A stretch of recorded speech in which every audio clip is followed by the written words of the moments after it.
The leaking of group chats this week from young Republicans leaders around the country has truly shocked people. Among the horrible things these people said in their group chats was their love of Hitler, their desire to put their political enemies in gas chambers. They cheered on rape and sexual assault. And one of them said that if they were on a plane with a female pilot who was any darker than an Italian, that they would scream the N-word to get off of the plane.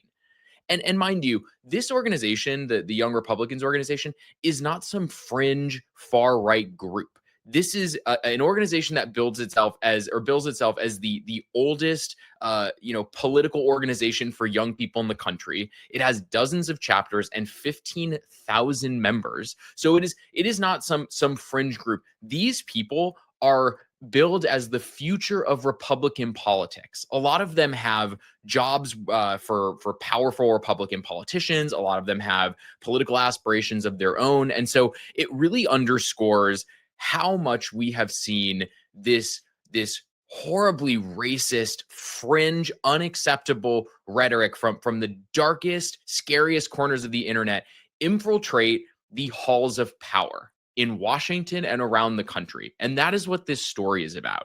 And so I want to run through kind of not only where this started, but kind of how the GOP has been trying to do backflips to explain away how these people who claim to represent the modern Republican Party, how this could possibly be acceptable, and how these people were allowed into positions of power.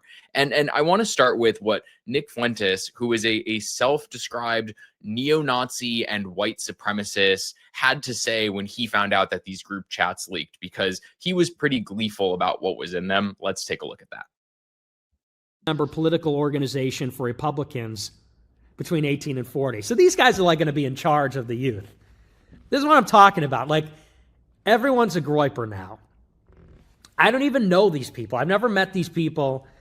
And I don't know that they identify as groypers. I don't believe they talked about me. If they did, I'm sure it'd be in here. But it just goes to show this is the mood of my generation. This is the mood. This is the zeitgeist of the under 25, under 30 crowd, especially for white men. So there you have it, a white supremacist and neo-Nazi basically bragging about the fact that his ideas have become mainstreamed into the Republican Party. And as opposed to just coming out and saying, this is way over the line and unacceptable behavior and absolutely abhorrent, of course, the Trump administration is trying to find any way they can to explain this away as boys being boys. Really? People glorifying rape and calling, black people monkeys is acceptable boy behavior? That is ridiculous. And of course, it hasn't stopped JD Vance from continuing to stoop to new lows to try to defend behavior like this. So let's see what JD Vance had to say when he was asked about the leak of the group chats earlier this week. By focusing on what kids are saying in a group chat, grow up. I'm sorry, focus on the real issues. Don't focus on what kids say in group chats. But there's another angle to this that I just have to be honest about. I mean, I'm like an old guy at this point. I'm 41 years old. I have 3 kids. I grew up in a different world, right? Where not most of the stupid things that I did when I was a teenager and a young adult, they're not on the internet. Like, I'm going to tell my kids, especially my boys, don't put things on the internet. Like, be careful with what you post. If you put something in a group chat, assume that some scumbag is going to leak it in an effort to try to cause you harm or cause your family harm. But the reality is that kids do stupid things, especially young boys. They tell edgy, offensive jokes. Like, that's what kids do. And I really don't want us to grow up in a country where a kid telling a stupid joke, telling a very offensive stupid joke, is cause to ruin their lives. I don't know about you, but that response from the sitting vice president of the United States makes my blood boil. This whole idea that, this is boys being boys is maddening. And at the same time, this whole thing of like, my son shouldn't put that. I don't want my sons to put things up online. So what is he basically saying? That if it doesn't go up online, that those jokes somehow become acceptable suddenly? it is ridiculous. It's this whole like, oh well, we got caught, so that's why I'm trying to stop them from getting caught from doing terrible things. It has nothing to do with the actual terrible thing that's being done. And at the same time, him trying to downplay this as this like, oh, it's teenagers and just like young people making a mistake. That is ridiculous. The age range for the people who are allowed to be in the Young Republicans organization is 18 to 40. One of the people in the Young Republicans group chat is a Republican state senator from Vermont. These are people who hold positions of power and are full-grown adults with fully grown brains that know better. It is stunning to me to watch this administration's inability to call bad things out for being bad. They're incapable of it. And the problem is they're the mouthpiece for the far right and for all of these MAGA people. And so it just creates this situation where people who are on the fringe and you've got people who are on the far right are using the vice president's word to just kind of parrot back talking points that they've heard. So last night, Adam Mockler was doing a live town hall debate with a Turning Point USA spokesman, and Mockler asked him about the group chats and asked if he had a response to it, and this was the exchange that took place. Let's take a look at that. And just think about this. We saw these Nazi group chats, which I'm sure you condemn, right? This Nazi group chat. Well, we can talk about it. Do you condemn it? I want to talk about it. Wait, so when they said gas chambers, disavow. When they say gas chambers, you won't. So you're like JD Vance. You just won't condemn this. Well, I actually had JD on the show today. We had a whole conversation. You guys can all condemn this, right? Oh yes. Thank you. Hold on. All right. Hold on. But Chris, can you condemn that? Here's the point, of course. But that's easy.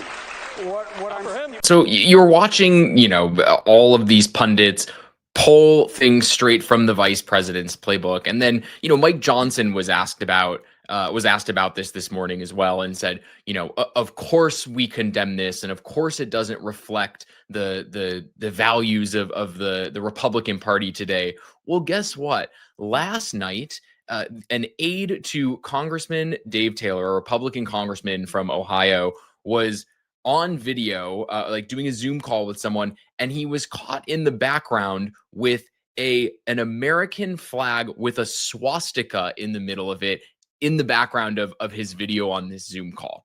Now, an investigation has been launched, and he claims the aide claims they have no idea how it got there, and someone must have placed it there because, of course, everything's a conspiracy when any of these people get caught doing something terrible. But it is so funny because when Mike Johnson talks about the fact that of course the actual Republican establishment has no business in what these people think, that is clearly not true. The Republican government in power right now is crawling with these people.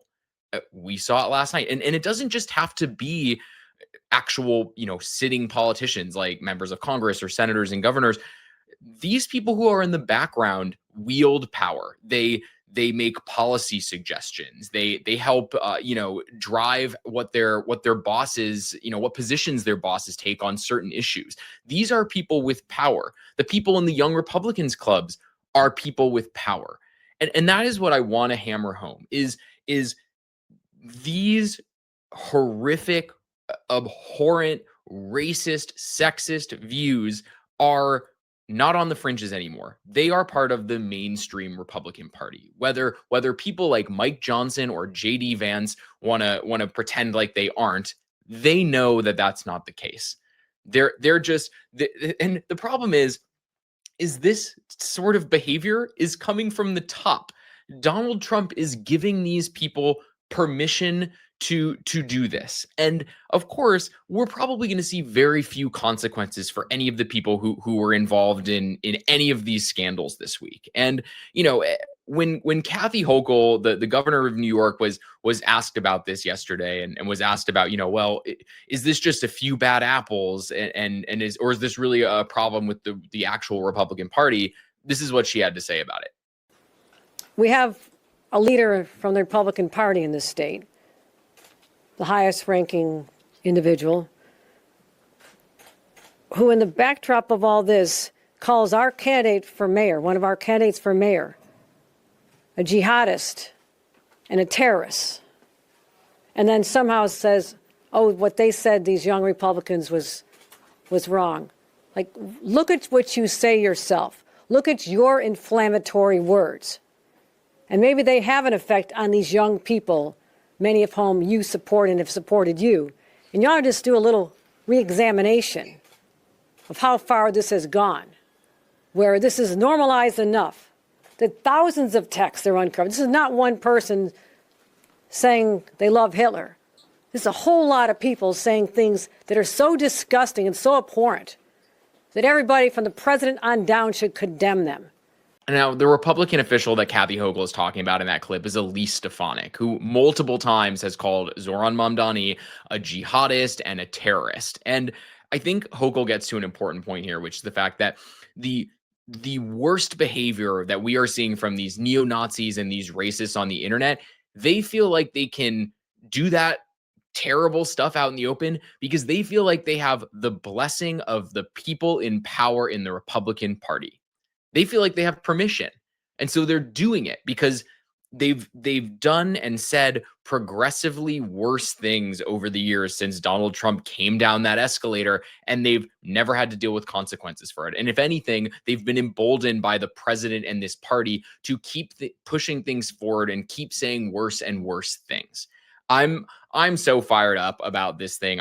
I think I just can't believe where we are and that we've gotten to the point where there are people who are so close to, power leaders in the Republican Party, which has all of the power in our government right now, and they are rubbing shoulders with people like this, who are in groups that are supposedly touting its members as the future of the party and the people who are going to lead the party forward in the future. That is not a party I want to see in power. That is it for me today. If you liked what you saw, throw a like on this video. Follow the Demwins Media YouTube channel. Follow me at buildingthebench.substack.com. I have a new episode out today talking with Congresswoman Melanie Stansbury from New Mexico about the shutdown. And keep tuning in here. We will keep bringing you the news as you need to see it. Thanks for watching.